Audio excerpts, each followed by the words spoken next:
ఏమైంది బేటా? జాబ్ రాలేదా? వచ్చిందబ్బు, కానీ ఈసారి బెంగళూరు రమ్మంటున్నారు. మీరు నాతో రాలేరు కదా. ఇంత చదువుకున్నా ఆంధ్రాలో ఒక్క జాబ్ లేదా అబ్బు నా కోసం? యా అల్లా.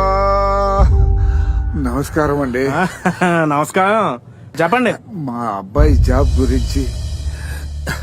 సార్, నేను JNTUKలో బీటెక్ 86% తో పాస్ అయ్యాను.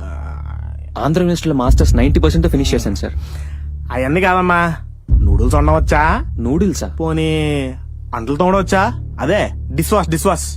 అది కూడా కాదంటే వాలంటీర్గా చేస్తావేటి? నేను మాట్లాడుతుంది IT జాబ్స్ గురించి. అదే సార్, చదువు తగ్గ ఉద్యోగాలు లేక కుటుంబాలను వదిలి పక్క రాష్ట్రాలకు వెళ్తున్నారు, దాని గురించి. పోనీ బెల్ షాప్ లో చేస్తావేటి?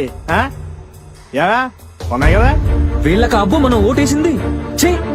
నా గురించి ఆలోచించి నీ భవిష్యత్తును పాడు చేసుకో. రాష్ట్రాన్ని వదిలి వెళ్ళిపో. లేదబ్బు, వీళ్ళు ఈ రాష్ట్రంలో ఉన్నంత వరకు ఈ రాష్ట్రానికి భవిష్యత్తే ఉండదు. ముందు వీళ్ళని రాష్ట్రం నుండి తరిమి కొట్టాలి. బాబు రావాలి, మన బ్రతుకులు మారాలి. బాబు రావాలి, మన బ్రతుకులు మారాలి.